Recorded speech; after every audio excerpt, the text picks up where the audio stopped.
have a person who have not only excelled as a coach or as an instructor, but also as an administrator or entrepreneur. And he is not only the former technical director of Football Delhi, but also AIFF lead instructor, a grassroots consultant. Please welcome Mr. Prashant Singh. Prashant sir, are you there? Yes, yes, yes. Spandan, can you hear me? Yes, sir, you're audible, sir. Yeah. Thank you so much for the introduction and thank you so much for organizing the webinar. Again, I hope, especially Spandan, you are doing well because from what I heard yesterday, because of the cyclone, especially in Odisha and West Bengal. So I hope you are safe and everyone in Odisha and West Bengal, especially in between this pandemic, there is another unfortunate incident that has occurred. So thank you again for having me and thanks for organizing this webinar, Spandan. Thanks a lot, sir. Thanks a lot. Actually, it means a lot to the Kolkata people who are undergoing through this transition. But we hope we will all come back stronger. Like Yep. let's hope for it. Yep. So, we will start with your topic for the day, Mm-hmm. which I think is the most exciting topic of the day. Like we all are trapped within this pandemic, and like most of the football lovers want to know how will we come back, how will we come back. And like when we started Bundesliga, there's been a lot of spike in broadcast, and I think people are also worried how will we keep continuing football on the ground, like Mm-hmm. when such a pandemic is occurring, because football is always a body contact game, and even we have seen it has been listed as a B level body contact game. So like we would like to ask you, like, what has been the impact of COVID on football as well as on all the other sports? Yeah. Like how can it change the football?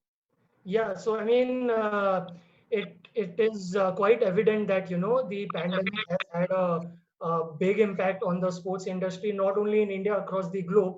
And the biggest leagues, the biggest events have been called off. One of the biggest event, I mean, the Tokyo Olympics has been shifted to next July 2021. The Premier League suspended. All the big leagues of even the US, be it NBA, MLB, MLS, everything they have shut. So we have seen that it has affected a lot, and not only the players or the technical people involved. When you talk about, like you just mentioned, Bundesliga, which has just started, but apart from that, when you shut down a league, what happens is there are so many other elements that contribute towards the overall behind the scenes.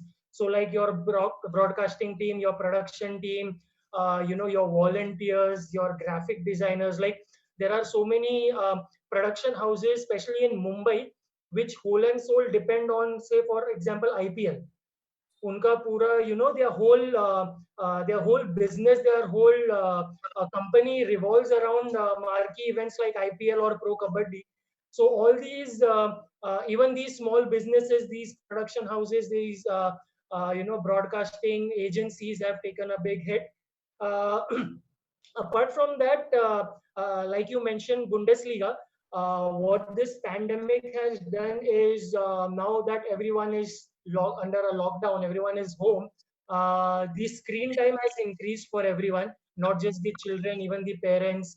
Everybody, when they are sitting at home, either they are just watching TV or they are on their mobile devices.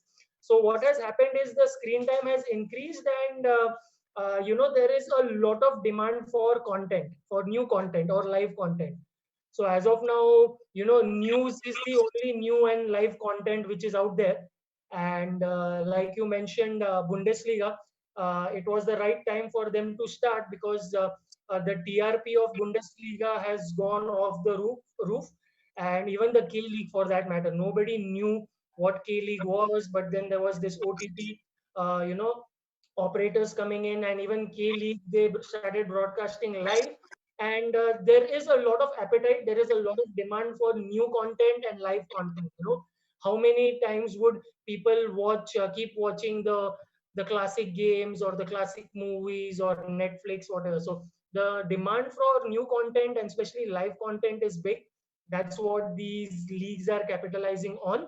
And yeah, it's like a bubble league. And when you talk about Indian sports scenario, I don't think apart from IPL, any sports really relied on the ticketing revenue, because IPL was, I mean, is on another level. So they are matured to another level in which they get a lot of revenue from ticketing. But Baki sub sports ka, if you see, they always relied on broadcasting and getting the brands broadcasted and reaching the masses. So yes, it is. There is a lot of uncertainty out there, but we can just wait and watch what really happens. It's impossible to anyone to precisely precisely guess ki ye hi hoga ya what is going to happen. So only time would say what the future holds. Okay, sir. Okay, sir. So, sir, if you can share your slide with us and how to, how to tackle grassroots football even Mhm. after this COVID-19 pandemic, so that like a lot of people we love football, but we don't know how to resume it or how to attract the same eyeballs or what we call traffic Right. for after this thing ends, because this is going to be a prolonged thing. It's not going to end very Yeah. soon, Yeah. but still we have to continue with our life. We Yeah. have to continue with the passion we have. So Mhm. like all of them are wondering ki how can we still go on, how can the football industry move on, how can Indian football move on, how can grassroots football move on. So Sure. I think that's where you can help us with all of the expertise you have, sir, if you Sure. can explain, sir, with us. Sure. So is my screen visible? Yes, sir. Yes, sir. Yeah. Perfect. So basically, I've just made a 5 pointers in which, again, this is what I see happening, and this is something that the grassroots organizations can work on. I myself have an organization based out of Mumbai in which we are coaching children. I have my own club here. So, these were some of the points, and I would like to share with others as well. So starting off with number one is, as soon as we restart, first and foremost of the most importance would be to follow the medical guidelines. Whatever guidelines would be given by the authorities, be it your Sports Authority of India or the state government or the central government. I'm sure they would come up with a set of guidelines and a set of rules.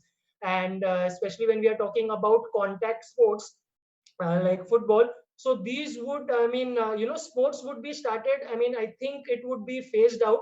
So individual sports would be easier to start, and even their training would be a bit easier, because individual sports like shooting, archery, non-contact sports jo hote hain, for contact sports it would be a little difficult. And we'll just have to wait and watch for the government guidelines, or any authority, Sports Authority of India, whichever they come up with, especially keeping in mind the safety of the players, which is of the most importance whenever we do any kind of activity in sport. Second thing would be, this is a good opportunity to go digital, because mainly all the grassroots initiatives have been purely relying on their physical presence. Uh, Again, to add to what Tanaz had mentioned, just going digital alone would not solve the purpose. But there is also a need for a balanced learning. So when I talk about balanced learning, it involves all the three elements. So one would be your field, one would be your classroom, and the other one would be online training.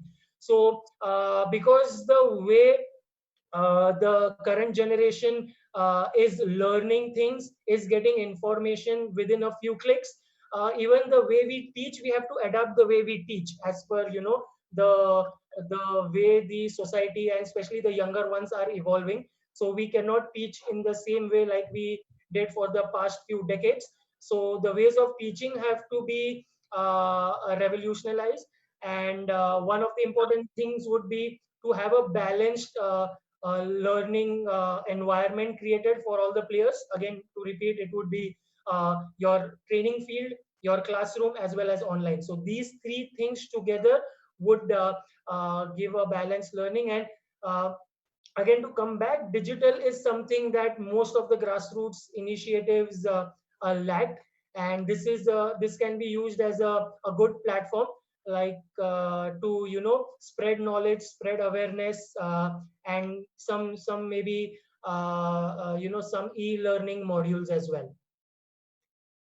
Then we talk about is to communicate. So communicating, when I'm talking with the existing customer, I'm talking about both your B2B as well as B2C. When we are talking about a grassroots organization, not only your customers, with also your vendors. So because there is so much uncertainty going on, like there is no clearer picture of what is going to what's the next month going to look like. So having a proper communication module, a proper communication network with the players, with the parents, with your vendors is very crucial, very important. uh, Especially I would like to focus on is with the children here, because children are also going through a lot of mental stress. It's just that the younger ones are not able to understand, but because play is a very important aspect in their lives, and when you take play out, even they get very frustrated. The children become moody. They have a lot of mood swings. They get restless, irritated. So it is important for organizations to communicate this via some posters, some articles to the parents, to be patient with, especially with the children during this lockdown.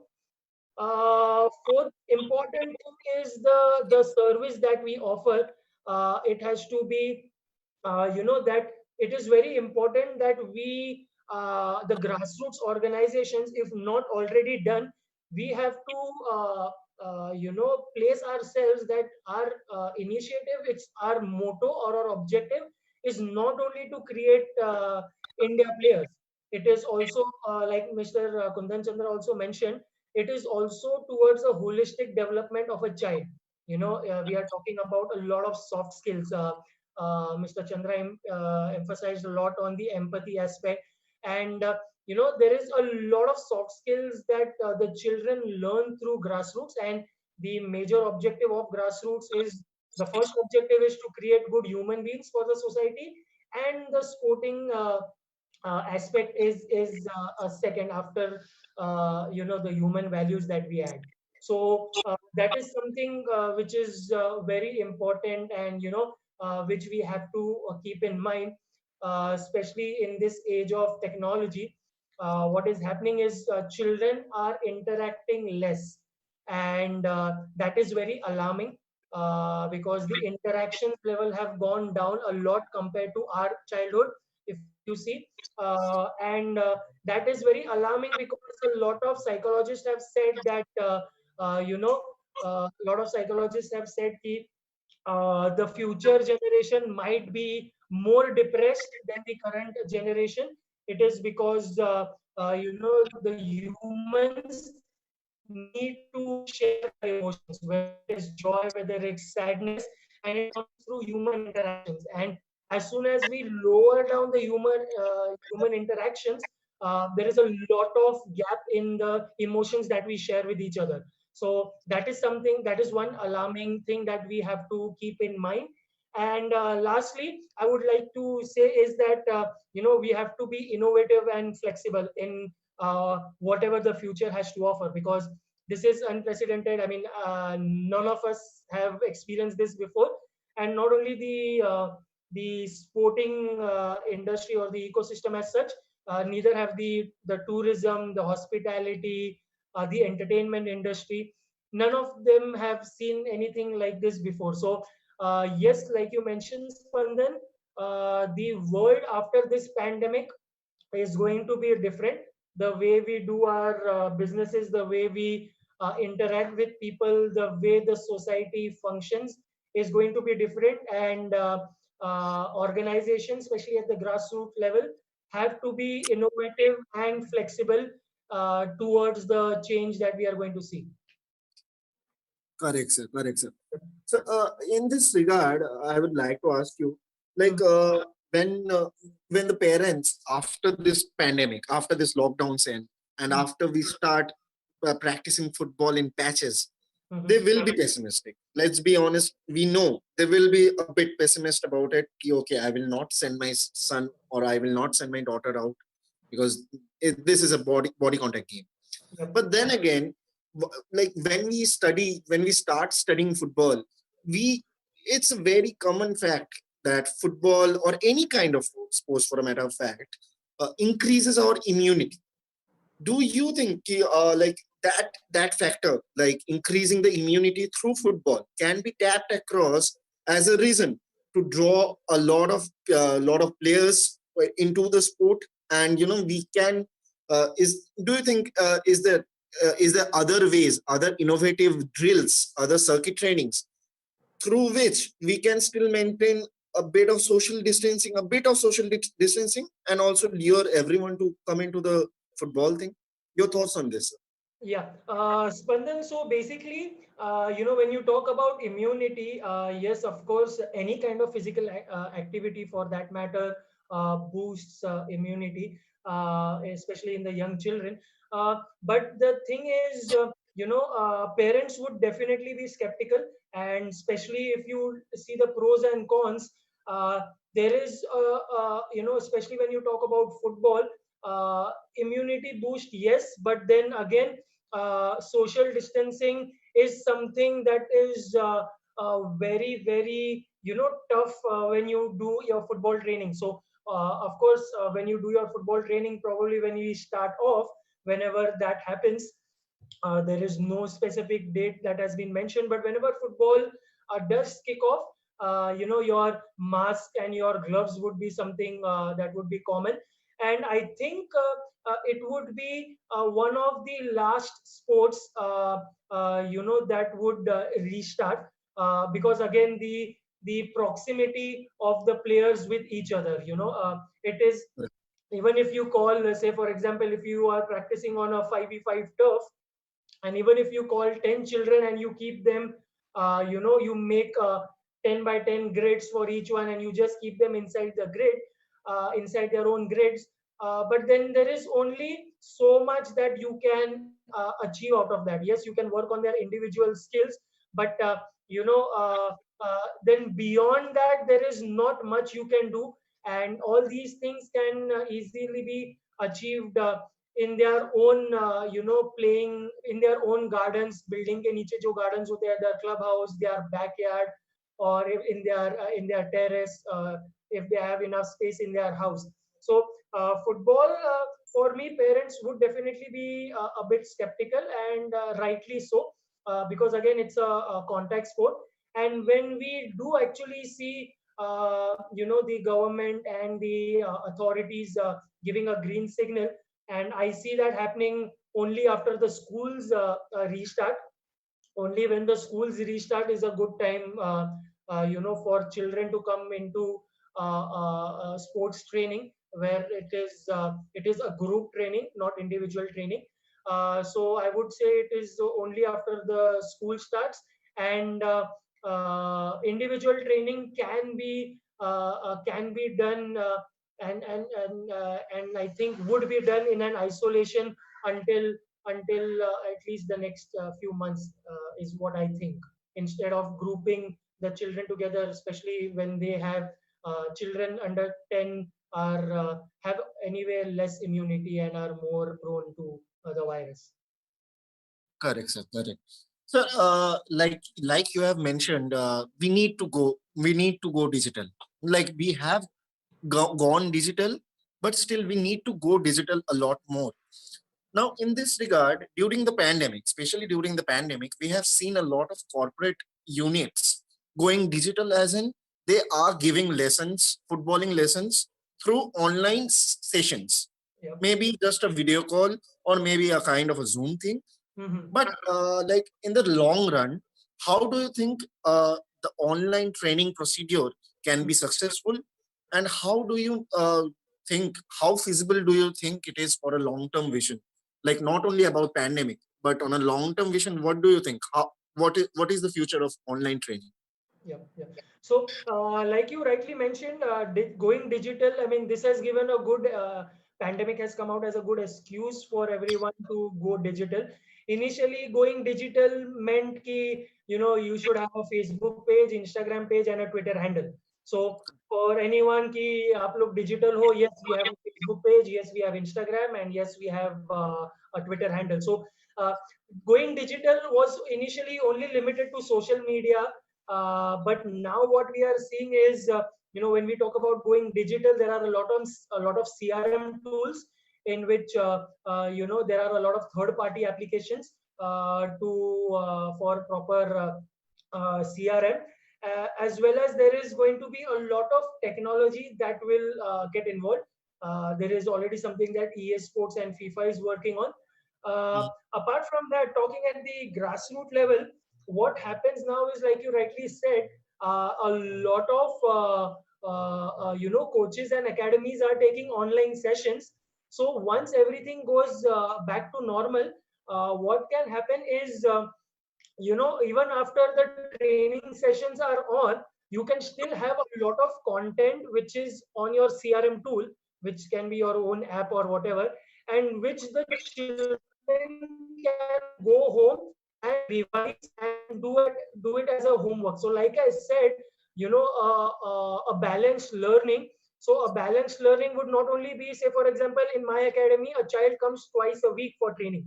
So the other 5 days, if he has a garden at his in his society, so other 5 days he can just go on to the app, look at one of the football exercises, and he can do a homework, in which all the KCPs are mentioned. So on, say for example, he's training every Tuesday and Thursday. So and Saturday Sunday, if he does not have a game, maybe Saturday Sunday he can see the app, and whatever he had trained on Tuesday and Thursday, the same session, a session that complements the same KCPs, he can do it as homework on the weekend with his father, his elder brother, or with his friends. So that is one of the ways that it can complement even after things normalize. So this would, it's not going digital, and using these platforms is not just a temporary fix, but it is also giving academies to go, to take, to explore this option of a balanced learning. Correct, sir. Correct, correct. So, sir, coming back to grassroots football, so Mhm. you have been there in Indian football scenario for a long time. You have seen grassroots going from a baby stage to a kind of an intermediate stage right now. So, like, how do you think we should approach? Like, we had a. I'm going to ask this to another guest also. Like, we we had a very what I can say, like a kind of a short term plan or something like that. Okay, okay, we are gonna play 2022 World Cup, or maybe we are gonna play. We thought we are gonna play 2018 World Cup, 2026 World Cup, but we have seen Japan concentrating on a larger scale of plan, on a larger term of plan. So where do you think grassroots football after 5 or 10 years, and how important do you think how important do you think it's for us to have a long term vision, not only for grassroots football but for whole of Indian football, so as to develop ourselves? Right, right. So, like you rightly mentioned, Japan has come up with a 100-year plan. The guys who made that plan are not even going to be alive to see that. And even the World Cup winning Japanese coach is not born yet. So, that's their level of vision. And definitely, even we need to have a long-term visions, especially when it comes to grassroots. Because, like I keep saying, in India, it's unfortunate, because the way we are brought up, also because of the socio-economic factors, the competition is so tough, everyone is looking for a shortcut, so here, especially when we talk about grassroots, before we have to broaden the base a lot. We have to, like I keep saying, we have to take 10 steps in the horizontal direction before we take one step in the vertical direction, that is to see a True. significant change at the top. So True. otherwise what we think is, we take two steps in the horizontal direction and then we start questioning. अरे 5 साल से हम लोग ये कर रहे हैं, इसका कुछ फायदा हो रहा है क्या? इंडिया का ranking is still the same. India is still somewhere close to 100 itself. We are not progressing in it. But 5 years when you talk about an ecosystem is nothing. It's very small. In fact, the professionalism in sports is only a decade old in India.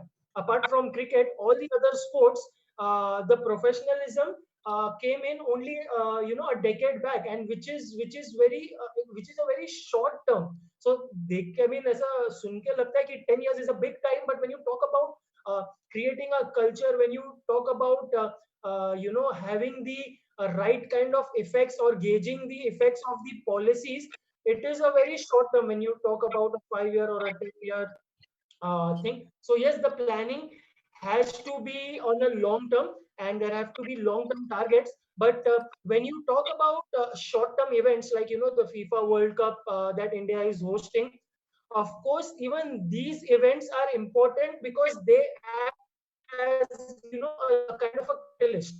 So yes, there is an organic growth that is happening, and which the federations and the associations are already working on the horizontal growth. But to just act as a catalyst, to just give them a little boost, you need these marquee events as well. So and grassroots ecosystem is very correlated.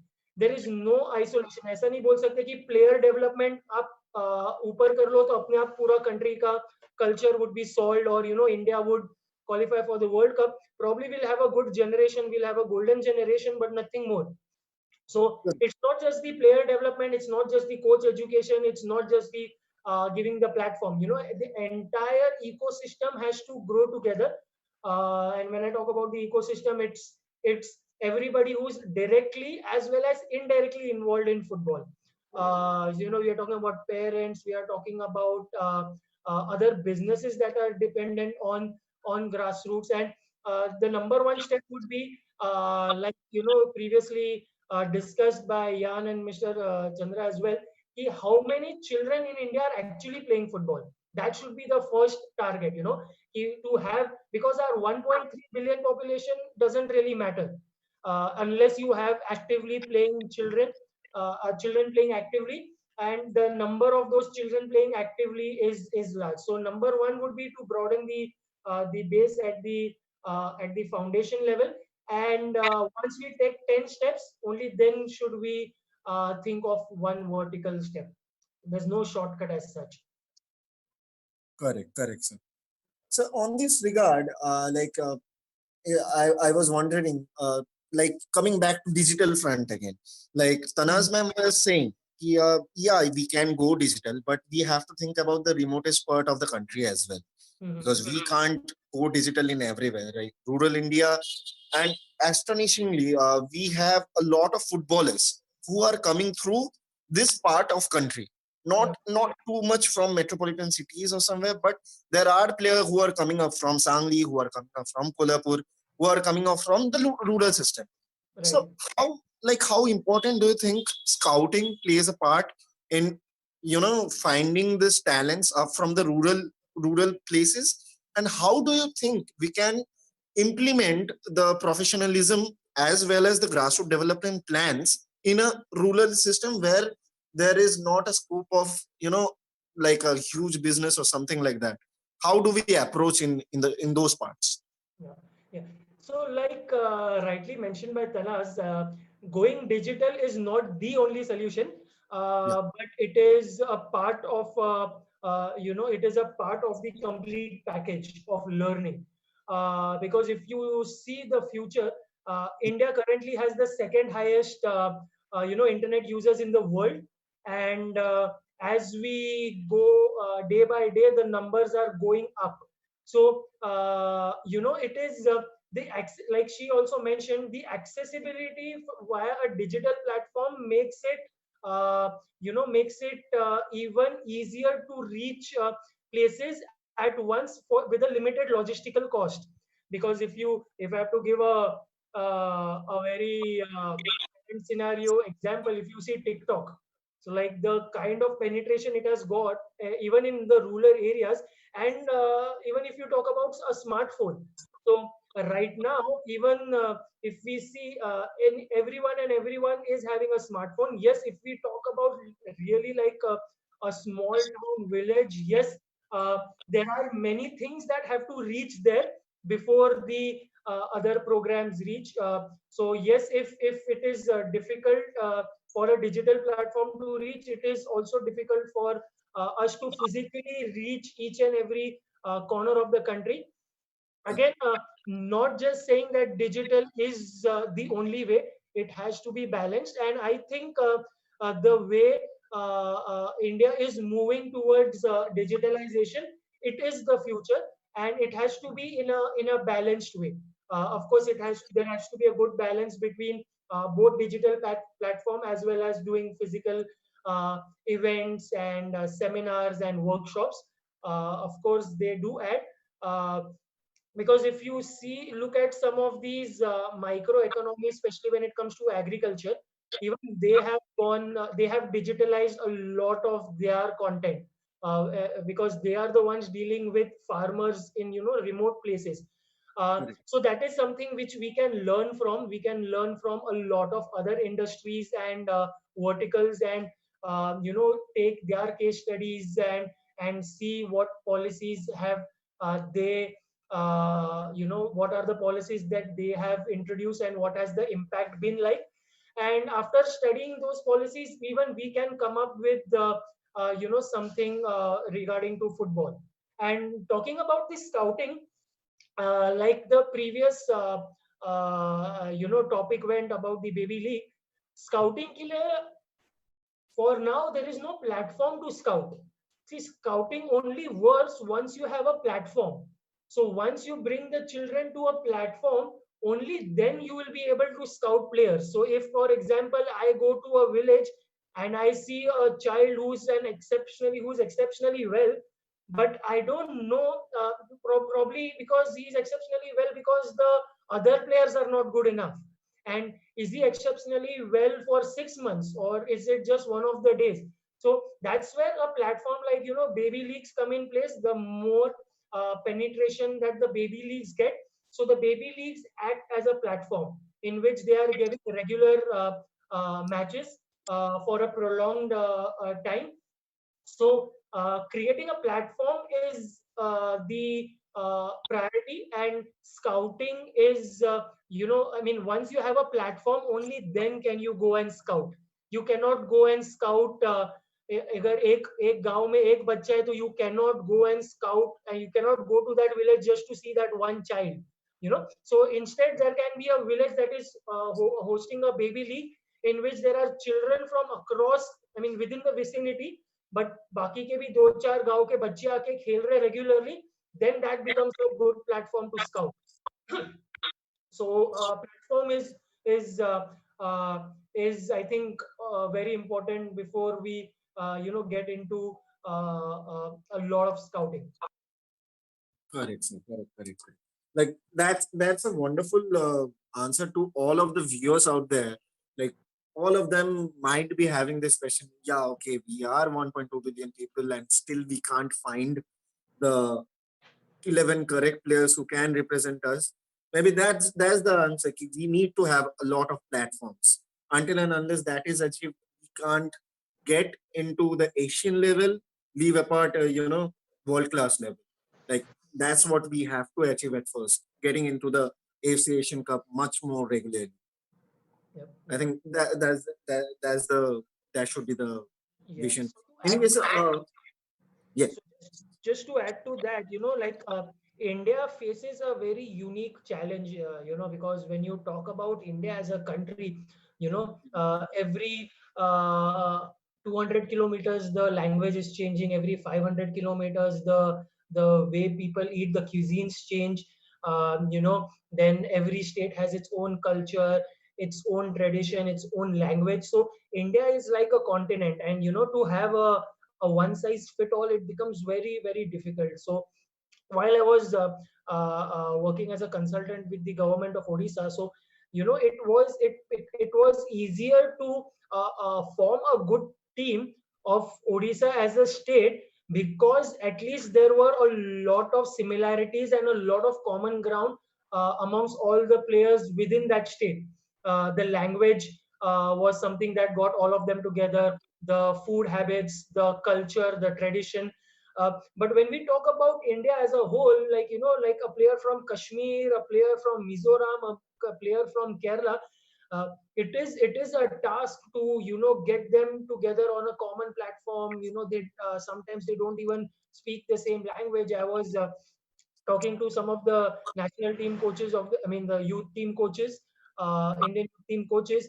Even they face a lot of problems, especially the cultural background. So India, in that regard, faces a very, very unique problem. So just by copying a foreign model would not be ideal. We have to come up with our own solution, and at least it's easy for Japan, because again there is one language, and culture is almost uniform. But the same is not for a country like India. Correct, correct. Like that is also an important point, that India faces a lot of challenge due to the demographic features which we have. I think it it it is not so easy. Like people might say, "Ki, okay, we should have such things and such things not." But yeah, first we need to find out a common stand ground, and then we can progress from there. Mhm. One last question I have for you. This Sure. is kind of a personal question, like a personal question from mine to you. I Okay. don't think much of the audience will have this, but just I'm intrigued about India's history of football, and that's where we find a lot of mention about Syed Rahim Sir. Mhm. So the father of Indian football. So like what we have seen in 1960s 1950s, Rahim Saab used to have tournaments which one touch tournaments, where you can, if you have two touches, you get a foul is called. Or maybe like a tournament where playing with your weaker foot, shooting with your weaker foot becomes a mandatory thing. So how do you think, with the modern football evolving, do these techniques or do these strategies work still now, or it's totally obsolete?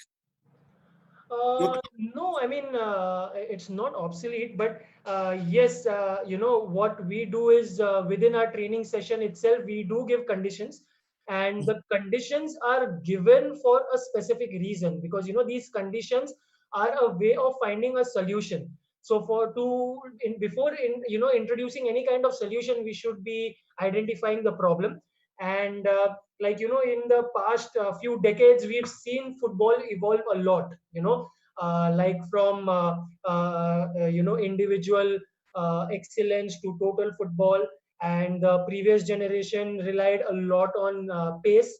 All the top footballers right now, one thing is common, is they're all quick.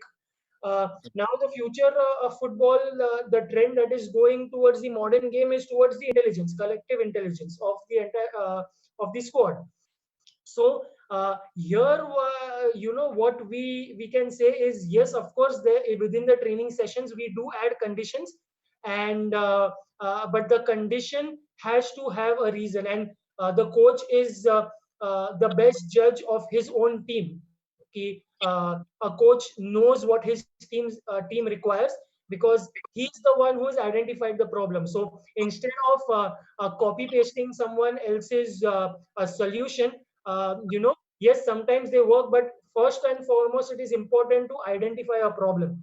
Once we identify the problem, then we can introduce solutions. So say for example, if at all one of my players is struggling with his weaker foot, then yes, one of the conditions would be to use their weaker foot. And when it goes about just one touch, or two touch, so in modern football we have realized that it is the passes have to be timed right. You don't want Right. to make a pass too late, neither you want to make a pass too early. So, again, with that being said, it is the coaches who have to identify the problem, and based on their problem, coaches should be designing their own solutions that would get the results from the set of players that they have. So yes, of course, we can there is no such thing that has gone obsolete, but the thing is, we can definitely use that as a reference, and instead of blindly copy pasting it, we can study it, and we can see if this solution can help me, or if this solution I can tweak it a bit and solve my problem. So instead of copy pasting someone else's problem, uh, coaches have to be creative enough to first identify the problem within their team, and then to come up with creative solutions. Because we only keep talking about creative players, but who are the ones who are creating creative players? I mean, the coaches. So nobody is talking about creative coaches.